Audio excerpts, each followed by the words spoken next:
Curtis. I'm a licensed clinical mental health counselor and professor of counseling. I wanted to talk about social anxiety and some of the counseling implications and treatment to help with social anxiety.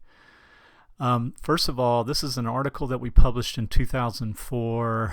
I don't have an active link, but I'll give you the year. Just know that you can find that at the Journal of Counseling and Development.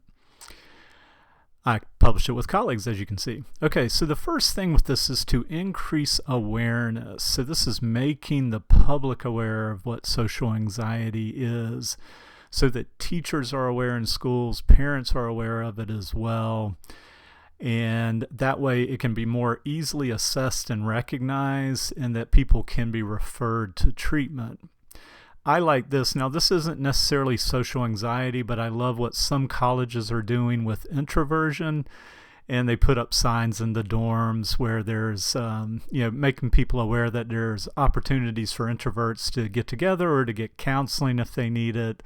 I think there's some signs saying, introverts unite for short periods of time in small groups. So just something kind of funny, but that can bring awareness to the fact that there are folks that experience a lot of social anxiety, and it may be, I don't have research on this, that COVID is going to add to that, but we'll see. So first of all, that's what we want to do. The second thing is, if you're working with a client in session who experiences social anxiety, make them aware in the very first session at first that they can always stand up, walk around, leave, take a breather, so that they don't feel that they have to sit there and just manage the discomfort of sitting with another person for that period of time.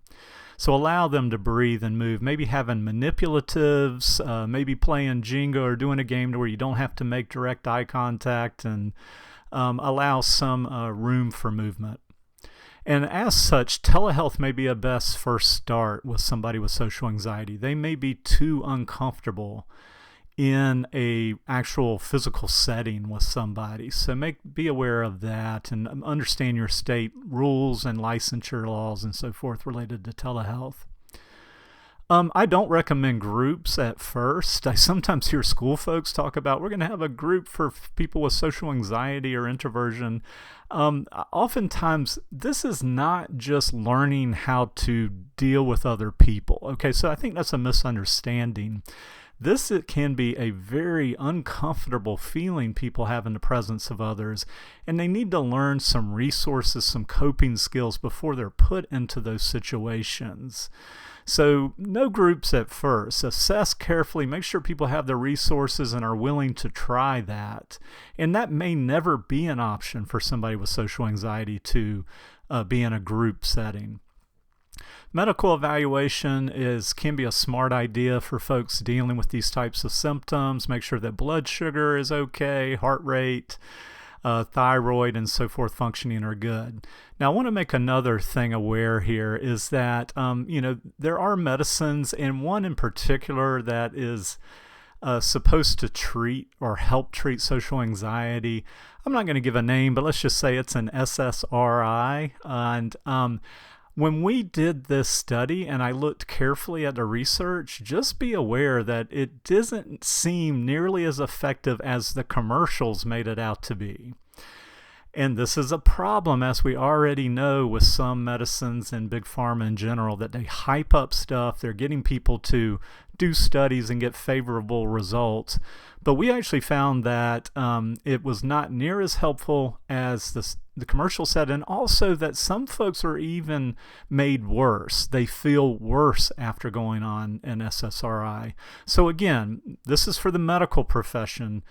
But just be aware of that there's not a cure-all for this, and we need to be careful with some of the medicines. Now, the medicines can be incredibly helpful for some. So again, we leave that to the medical professional, but it is for behavioral health professionals. You need to brush up and make sure that we're getting a good balanced perspective of what medicines can do and not do, particularly with social anxiety. Make people aware that this can also be hypersensitivity issues. And so that folks that are very hypersensitive, whether they recognize it or not, to light, to sound, to groups of people. I mean, the classroom can be excruciating for somebody who experiences social anxiety. And so you think about what's going on in the classroom and all the people and the lights and the sounds and the chairs, scraping on the floor and so forth. So, but make them aware that this might not be, this isn't a self-esteem issue or that you've got too many negative thoughts. This could be that you are hypersensitive to stuff in your environment, including clothing and food. Cognitive restructuring can be helpful. It's not a cure-all, but essentially what I mean by cognitive restructuring is helping people start to kind of pay attention to the thoughts they're having, particularly what they're focusing on. We all have, disparate thoughts, all the time, frankly, but what are the ones we're really focusing on, and then help people restructure that to be a little more helpful.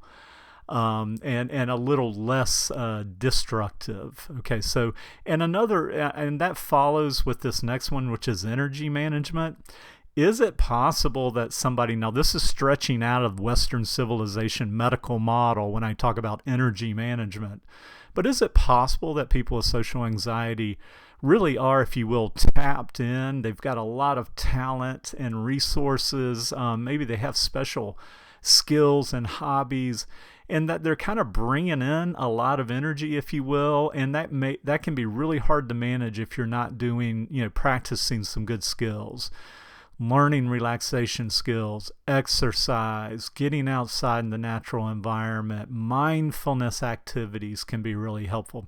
I like mindfulness, and I put that kind of with cognitive restructuring, is just that helping people build that awareness muscle of what they are thinking and what they are experiencing in the moment, and recognizing that thoughts are just thoughts. It's not who they are. It doesn't define them. Okay, so just a few things. Be sure to check out the article when you get a chance, and I look forward to talking to you on the next video.